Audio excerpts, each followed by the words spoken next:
Midterm elections, but the race for North Carolina's 9th congressional district is still undecided.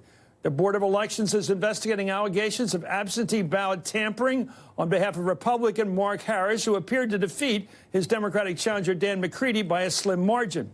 At the center of the investigation is McCrae Dowlis, a political operative working for Harris, who's been linked to past election fraud allegations. In an interview today, Harris confirmed reports that it was his decision to hire Dowlis for the campaign, but at no time did he think Dowlis was doing anything illegal, he says.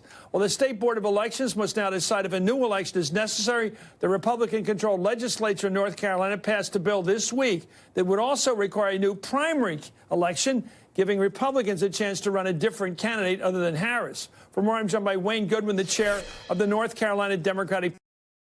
Mr. Goodwin, thank you for joining us. This is a tricky situation, but I have to ask you, have you ever heard of this gambit, this gimmick where you write in for sample ballots for people that don't know what's going on, then you show up at their house and ask for the ballots? Have you ever heard of this harvesting operation before? No, this is a new thing to me, and I tell you, this is a disaster for democracy and certainly a disaster for the Republicans in the 9th Congressional District. But this is a new one. We are in uncharted territory. Do you know or think, I should ask, do you know if the Republican candidate or the Republican organization was behind this particular act of betraying the rights of voters by harvesting, if you will, grabbing their absentee ballot, filling it out themselves, or destroying it if they don't like how it was filled out? Well, day by day, we hear more and more evidence drip by drip, and it appears that this McCrae Dowlis fella has worked for Republican candidates for years, and his criminal background and the other misbehavior and activity of his like this goes back many election cycles. Mark Harris should have known, and for him to finally admit he hired this fellow despite that, that's quite an admission. What do you make of the idea of paying a guy a bounty on the basis of how many absentee ballots he's able to bring in successfully? Not people to vote. He's not paying for walk-around money. This is money paid to people for results, not efforts in an election. I've never heard of that before. You get paid by bringing in the vote, and that means you're going to bring it in. And apparently this guy Dowlis has brought in like 97% returns on that Bladen County situation. This behavior, the statistics alone show that it is this impossible for it to happen without some sort of criminal activity. And the word now is that he pocketed 800 ballots he was holding on to, apparently once he heard what the vote totals were from absentee ballots. So we're hearing more and more every day where this is a game, that it's a crime, and Mark Harris needs to answer for that. We need to know, what did Mr. Harris know? When did he know it? And, of course, he's now a toxic candidate for the Republican Party.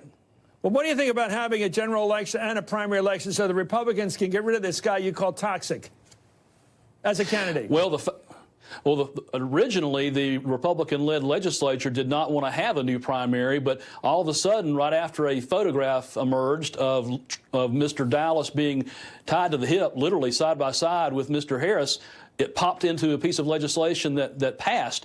That is an admission by the state Republican Party here in North Carolina that Mr. Harris is a toxic candidate, and they're looking for somebody else. That is an admission. If Harris knew about this hanky-panky, this corruption, this stealing of votes, should he go to jail?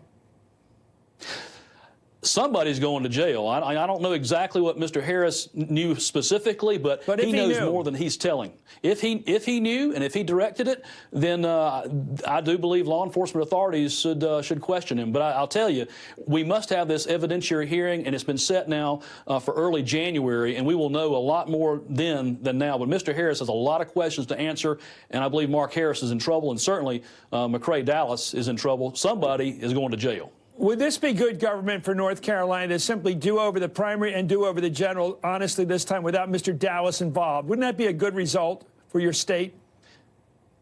Well, we want to have an election that is free and fair, where we know the truth and that the results reflect the voices of the voters. And, of course, I've said, as chair of the North Carolina Democratic Party, we needed a new general election from the get-go. The allegations now show that the election rigging, the election tampering goes much deeper than that. This is fraud. And if the authorities believe there needs to be a primary, then so be it. But it is imperative that we have a new general election, because Mark Harris and his campaign and McCrae Dowlis broke the law. That's what it appears to be every day. the UNC and loves it down there, southern part of heaven. I root your state well in this. I hope you clean this baby up, and I hope it's going to look a lot better for North Carolina if you get it finished up with. Thank you, Wayne Goodwin. Thank you, especially.